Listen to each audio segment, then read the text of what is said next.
Did you know that intrusion detection systems, IDSs, predate many of our most mature network technologies? IDSs trace their history to a U.S. Air Force paper published in 1972, as James Anderson noted that they were becoming increasingly aware of computer security problems.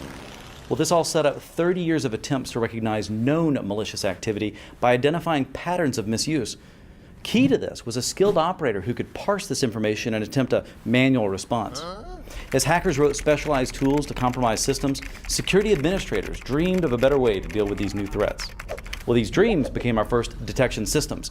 A straightforward game of match the signature to the exploit is what happened. Well, as it turns out, hackers don't have to change much, though, before their attack requires a new signature.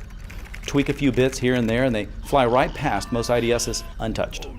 So the match game really became whack-a-mole. It was perfect, and it worked for a while, until something really big changed the game. A tectonic shift, a tremor in the force.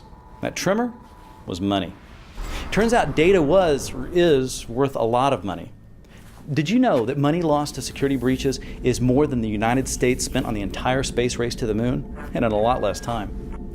Hackers switched tactics and started examining the source code of applications and protocols, and they struck gold. Hello, vulnerability hacking. These guys had moved up the stack and were wreaking havoc, since our historical way of dealing with threats would also block our applications from normal use. Well, the vendor patching game now ruled the day, leading to a big inflection point in 2003 where it was declared IDS is dead. Well, IDS became IPS during this time, with the obvious marketing benefit of prevention being more desirable than simply detection. Well, everyone agreed that automatically stopping threats is certainly a more worthy goal, but it also brought in the need for accuracy. Well, in overly simple terms, it was still stop the bad stuff, but make sure it's only the bad stuff. Well, it's easier said than done. Fast forward to modern days, and Cisco has changed the game by shifting the focus to the attacker, not the attack itself. But the fact is, attacks themselves are way too dynamic to realistically keep up with, and they've always forced us into this constantly reactive stance. Well, global correlation has successfully posited that true security intelligence can only come about through a more global or omniscient view. I mean, think about it. If the police are trying to figure out what happened at the scene of a crime, do they only talk to one witness? No, they talk to as many as they can. In fact, every witness is going to have a different viewpoint that could be valuable. Each one's not equally credible either, so a different weight should be assigned to their viewpoint so as to move closer to that corroborated reality. Well, we simply took this same approach and created the world's largest cooperative global security ecosystem, Cisco Security Intelligence Operations, or SIO. We have trained investigators, over 500 engineers, technicians, and researchers, many with PhDs and professional security certifications, parsing through real-time eyewitness data. Sensor-based is the largest and most diverse sampling of the world's internet traffic 24 hours a day. 700,000 globally linked sensors spanning email, web, IPS, firewall, and network endpoints contribute their eyewitness information 24 hours a day. Along with threat patterns and payloads, this intelligence is refined into a relatively simple, extremely powerful metric, a reputation score. Our IPS devices use this up-to-the-moment contextual information on your behalf. And in fact, the IPSs even contribute to it, since they also share what they learn. Can you see how cool this is? Examination of every single threat can now include handy stuff like the website domain address that had only been registered 2 days previous. The sender was using a dynamic IP address. The sender's server was hosted in the Ukraine. Well, none of these examples are automatically indicative of a threat in every situation, but it sure is good to know. I mean, the sorting is not simply negative either, right? It's the reality that we know exists, shades of gray.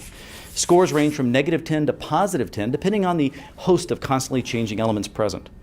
Now, your IPS is now part of a security community, an ecosystem with members who share information about known bad guys. And that's, of course, not the only thing it does. Cisco IPS provides anomaly detection and visibility into all major protocols with our patented anti-evasion techniques.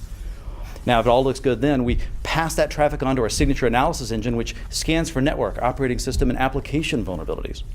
Other tools in the bag include stateful pattern matching, heuristics, and normalization. And one size doesn't fit all. The IPS integrates transparently into your network in multiple ways. Thinking about your compliance and regulatory headaches? Well, the Cisco IPS solution is the power tool to help you stare down any auditor. So why Cisco for intrusion prevention? A couple things. Widest footprint. SensorBase is gathering data from 8 of the top 10 ISPs and making over 2 billion web requests a day. How about fastest response? Our security intelligence operations updates reputation filters dynamically to stop viruses even before signatures are made available. Best blended threat detection. The unique combination of IPS signatures and threat data, firewall botnet data, endpoint threat data, and massive email and web sensor feeds, and true effectiveness. This unparalleled level of accuracy means an energetic farewell to the long nights of manually parsing event logs, trying to find that proverbial needle in the haystack. I mean, where else are you going to find that? Well, it's right there on your screen.